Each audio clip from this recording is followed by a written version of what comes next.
بسم اللہ الرحمن الرحیم اذا رأيتم الذين يسبون اصحابي فقولوا لعنة الله على شركم وقال النبي صلی اللہ علیہ وسلم لعن اللہ من سب اصحابی۔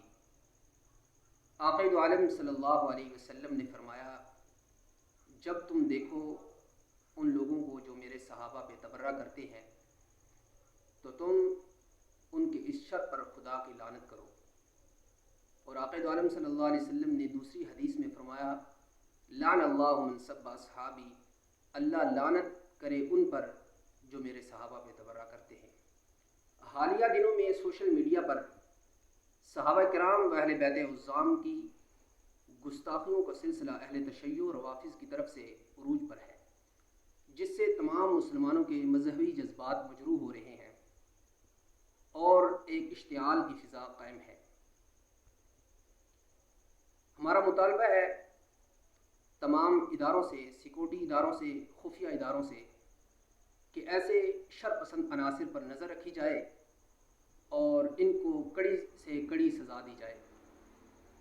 یہ لوگ ایرانی ایجنڈے پر ملک میں کام کر رہے ہیں اور ملک میں دوبارہ شیعہ مسلم اختلافات پیدا کرنا چاہ رہے ہیں۔ ہمارا ملک اس بات کا متحمل نہیں کہ دوبارہ اس ملک میں فساد پھیلے، قتل و قتال ہو اور ملک کا امن تباہ ہو۔ ملک پہلے ہی نازک حالات میں جا رہا ہے۔ اس ملک کو بہت زیادہ چیلنج کا سامنا ہے، جس کا ہم نے سب مل کر اس کا مقابلہ کرنا ہے۔ صحابہ کرام و اہل بیت عظام کی توہین کسی صورت بھی برداشت نہیں۔ کوئی بھی مسلمان اپنی مقدس شخصیات پر گالیاں برداشت نہیں کر سکتا۔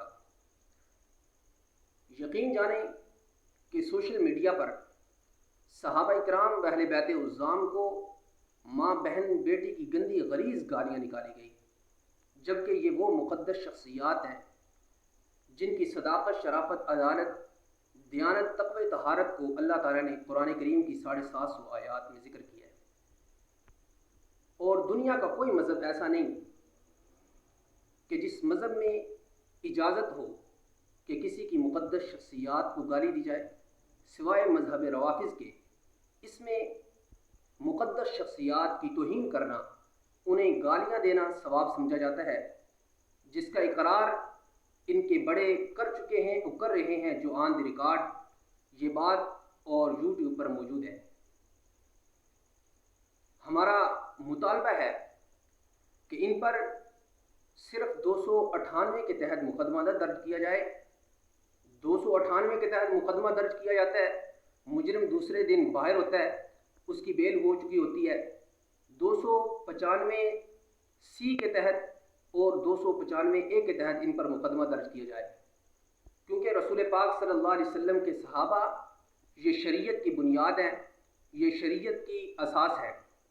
دین اگر آج ہم تک پہنچا ہے، کلمہ، نماز، روزہ، حج، زکوٰۃ اور احکام شریعت، یہ صحابہ کرام رضوان اللہ تعالیٰ علیہم اجمعین کی مقدس لہو کی برکت ہے کہ جنہوں نے بڑی قربانیوں سے آج دین یہ ہم تک پہنچایا ہے۔ اور یقین مانیں کہ جب ان پوسٹوں کو انسان پڑھتا ہے جو صحابہ کرام و اہل بیت عظام کے خلاف اتنی گندی غلیظ گالیاں دی جا رہی ہیں، تو دل خون کے آنسو روتے ہوئے یہی کہتا ہے کہ اس دھرتی پر اب ہمیں جینے کا کوئی حق نہیں، کہ ہمارے ہوتے ہوئے صحابہ کرام و اہل بیت عظام کو اتنی گندی غلیظ گالیاں دی جائیں کہ جو عام کسی شخص کو بھی دینا اسلام کے خلاف ہے اور وقار کے خلاف ہے۔ میرا تمام اداروں سے یہی گزارش ہے کہ آپ ان کو روکیں، یہ آپ کا حق بنتا ہے، اور صحابہ کرام و اہل بیت عظام تمام مسلمانوں کے ہیں، یہ کسی فرقے کے نہیں ہیں۔ اور میں آج تمام کو اس بات کی طرف آگاہ کرنا چاہوں گا کہ میری اس بات کو ہر شعبہ زندگی سے تعلق رکھنے والے افراد، مرد و عورت، ایک مزدور سے لے کر ایک افیسر تک، ٹھنڈے دماغ سے سوچے کہ جو مقدس شخصیات کی توہین کرے کیا یہ اسلام پسندی ہے کہ یہ اسلام دشمنی ہے؟ کیا یہ اسلام سے محبت ہے؟ یہ اسلام سے عداوت ہے؟ صحابہ کرام و اہل بیت عظام اس دین کی اساس ہے اور اس کے وارث ہم ہیں۔ ہم کسی صورت بھی صحابہ کرام و اہل بیت عظام کی گستاخی برداشت نہیں کریں گے، اور اگر یہی سلسلہ رہا کہ مسلسل صحابہ کرام جو شریعت کی اساس ہیں انہیں سر عام گالیاں دی جانے لگیں اور دیتی رہے جس کی مرضی چاہے، تو پھر ہمیں بھی اسی انداز میں ان کا تعاقب کرنا ہوگا۔ اور میرے تمام علماء سے مؤدبانہ گزارش ہے کہ اس طوفان بدتمیزی کا ہم نے مل کر مقابلہ کرنا ہے۔ آقا دو عالم صلی اللہ علیہ وسلم نے واضح طور پر فرمایا، دیکھیں کہ دیوبندی بریلوی اہل حدیث صحابہ سبھی کے ہیں، ان تمام علماء سے میری گزارش ہے۔ آقا دو عالم صلی اللہ علیہ وسلم کی حدیث آپ کی نظروں سے گزری ہوگی۔ فرمائے آقا دو عالم صلی اللہ علیہ وسلم نے، اذا ظہرت الفتن والبدع وسبت اصحابی، جب فتنے ظاہر ہو جائیں اور بدعات پھیل پڑیں، وسبت اصحابی اور میرے صحابہ کو گالی دی جانے لگے، فليظهر العالم علمه، تو ایک عالم کا کام یہ ہے کہ وہ اپنا علم ظاہر کرے، فإن لم يفعل ذلك فعليه لعنة الله والملائكة والناس اجمعین، اگر وہ یہ کام نہیں کرے گا تو خدا کی بھی لعنت ہو، فرشتوں کی لعنت ہو، تمام مسلمانوں کی لعنت ہو۔ آپ دیکھیں کہ اگر ہم نے اسلام کا اظہار نہ کیا تو خدا کی قسم اس علم کے ساتھ ناانصافی ہوگی جو علم ہم نے 8-10 سالوں کے اندر حاصل کیا ہے۔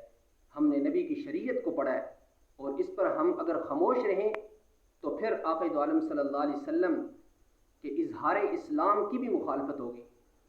آقا دو عالم صلی اللہ علیہ وسلم نے ہمیں اظہار اسلام کا درس دیا ہے، اظہار علم کا درس دیا ہے، کتمان علم کا درس نہیں دیا۔ کتمان علم یہ کسی اور ہی مذہب کا عقیدہ ہے، ہمارے مذہب میں اسلام کا اظہار ہے۔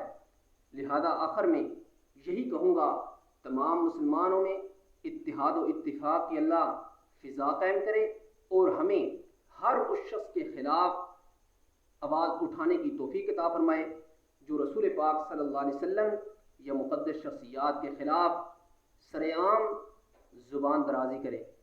اللہ تعالی ہم سب کا حامی و ناصر ہو۔